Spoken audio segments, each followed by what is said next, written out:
Alright, so welcome back. Our discussion is about seeking way to return to OPEC, and we still have Mr. Erie Soedarmo.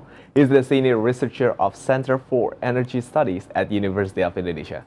And don't forget that you can watch Revenews International through live streaming at www.sindonews.com.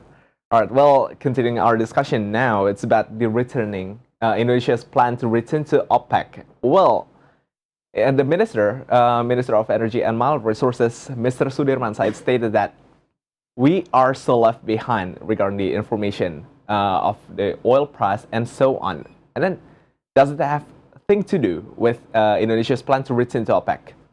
Well, you see this, the general information is the public domain. You can always obtain that through the internet. But there are, of course, several publications which are required to be a member of OPEC. But if I was in a meeting for several times on a working level when I was working in the government in Migas before.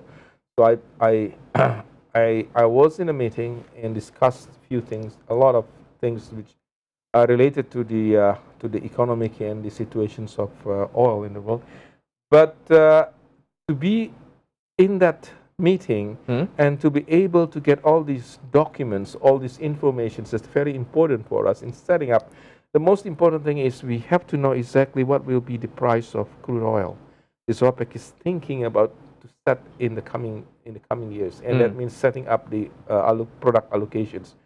Now, if we don't have that information, the rest of the other kind of information is simply in the public domain, but we don't need that. We really need that information which is actually so-called is under the skin of OPEC, and to be able to do that, we have to be a full membership of OPEC. But I know some people will say that it's absurd because we are producing crude oil less than what we are consuming, so why we should be in OPEC? It's ridiculous. But then again, it's also ridiculous with Iraq, Iran, and Libya. You know, at a time when they are not supposed to sell anything, that means they stop producing crude oil, but you know, in a very small amount number, and then they sell it into the black market.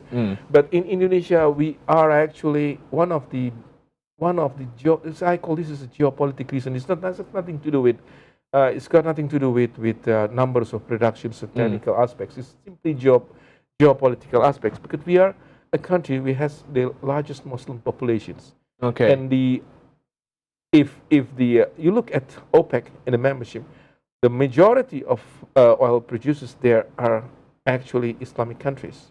So of course there's not. Okay, so that is an interesting fact. There's nothing to do between oil productions and in Islamic countries and the largest Muslim populations in the world. But because it's geopolitics, they need Indonesia to support them in different kind of meetings. For example, in the liberations of Palestine, you know, and other issues which is related to the Asia, Africa, South and North dialogues. You know, so it's kind of an exchange of interest. This is a geopolitics between countries, and we can tie it up, you know, and they look at us as something. Okay, so you are actually, you know, we can work with you. We can get something, the benefit out of that. And at the same token, Indonesia could also say something that we have also the interest of being in OPEC, simply because we want to get some privilege. We are actually not able to produce, to commit to our demand, but we can negotiate with you on terms of importing crude oil and middle distillates, that's middle distillates or other distillates or petroleum fuel, on a so-called better price than the international market. I see. So the aim is to get the better price. And that's the reason why I think the Minister of Energy stated that we are going to get rid of the rent seeker, because in that forum we can discuss or negotiate with countries based upon. And of course, there are questions later on that when it's G2G, it has to be Pertamina.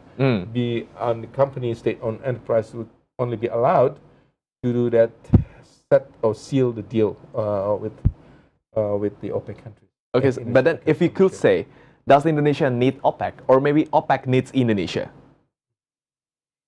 So given you an example of Iraq, Iran, and Libya. You know, that completely is a geopolitics issue.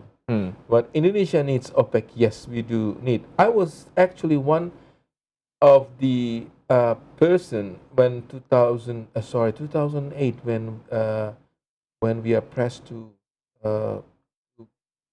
under pressure, even inside the government, if I'm not mistaken. One of the former finance minister, Ibu Sri Mulyani, said that we are spending, we are wasting money, putting like $2 or $3 million of membership, full membership of OPEC, but we're producing actually less than we're consuming. So it's better for us to pull out from OPEC. And at the time, I said that I think it's a very wrong strategy, because we need to be in OPEC because there's a very important information, a very important process that will reflect upon our own growth of economic, our own economy, and all this, our economic development, that we can absorb the information right from OPEC. Because there are, whilst people are saying like Russia, the OECD countries, non-OECD are producing oil, the fact being that the largest reserve in the world are in the Middle East. Okay, yeah, as it has been known, it's in the Middle East. Yes. All right, so about the challenges and the outlook of Indonesian oil and gas sector, but we'll discuss it in the later segment. Right. Make sure you're still with us on Revenews International. We still have one more segment for discussion. Stay with us.